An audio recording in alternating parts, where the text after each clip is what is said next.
Subscribe to our YouTube channel and press the bell icon to get the latest updates. आम तौर पर यह देखा गया है कि मनुष्य को जीवन में कई मर्यादाओं का पालन करना होता है, लेकिन ये सिर्फ हम पर ही लागू नहीं होती हैं। एक कहावत तो आपने सुनी ही होगी, समुद्र भी अपनी मर्यादा नहीं लांघता। मतलब विशाल और ताकतवर समुद्र भी मर्यादाओं का पालन करता है। मर्यादाओं को भगवान ने भी माना है।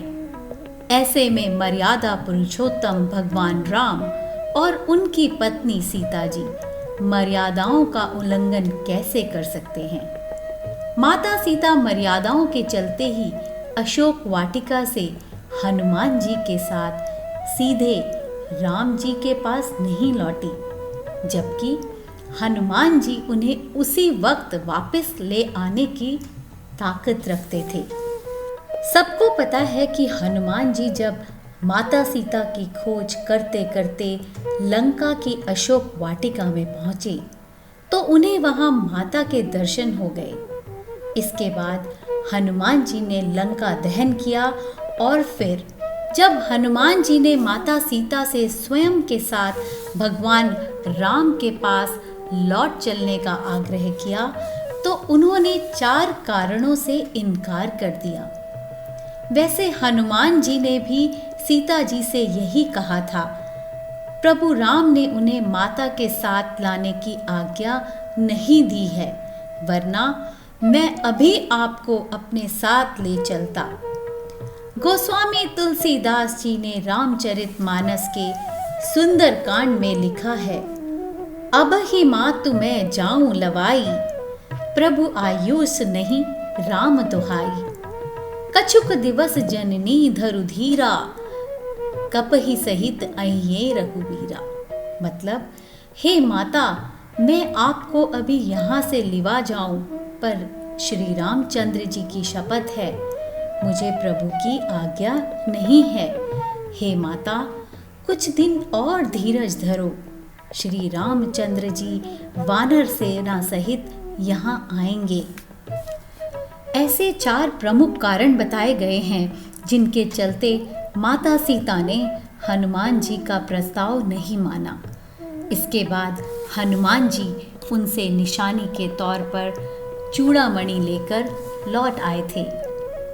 देवी सीता से जब हनुमान ने उनके साथ न चलने का कारण पूछा तो देवी सीता ने जो कारण बताए उन्हें जानकर हनुमान जी ने कहा था, हे माता, आप धन्य हैं। यदि माता सीता हनुमान जी के साथ लंका से चली आती तो भगवान श्री राम की कीर्ति कम होती और उनके अवतार का उद्देश्य भी पूरा नहीं होता। भगवान विष्णु ने रावण और उसके जैसे कई राक्षसों का अंत करने के लिए अवतार लिया था। हनुमान जी का प्रस्ताव स्वीकार करने पर यह नहीं हो सकता था। एक पतिव्रता स्त्री का धर्म अपने पति की कीर्ति बढ़ाना व कुल परंपरा को निभाना है। माता सीता ने इन बातों का ध्यान रखा।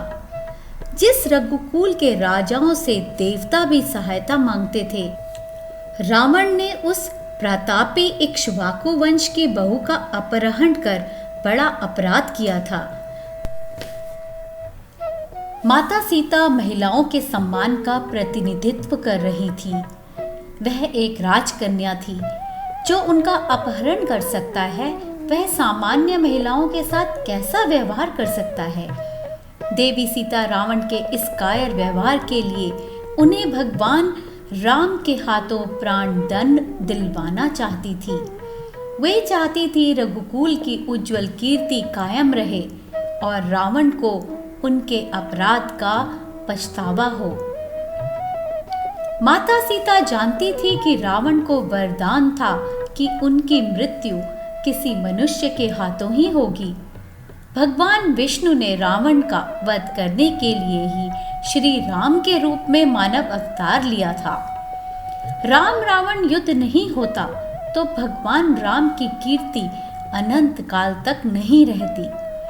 रावण के कर्मों से दूषित लंका को शुद्ध करवाने के लिए भी यह जरूरी था कि भगवान श्री राम के चरणों की धूल लंका में पड़े, जिससे वहां धर्म की स्थापना हो सके। इसलिए भी माता सीता ने हनुमान जी का प्रस्ताव मानने से इनकार किया था। रामायण सतकोटि अपारा, यानी राम कथा बहुत सी हैं। इनमें से एक के अनुसार माता सीता ने हनुमान जी के साथ लौटने के लिए मना किया था, क्योंकि वे अपने पतिव्रत धर्म का पालन कर रही थी। वाल्मीकि रामायण में बताया गया है कि माता सीता ने कहा कि रावण बलपूर्वक उन्हें लंका ले आया था, उसमें मेरा वश नहीं था, लेकिन मैं अपनी मर्जी से किसी अन्य पुरुष के साथ नहीं जा सकती। गोस्वामी तुलसीदास के रामचरितमानस में इस संवाद का उल्लेख नहीं है।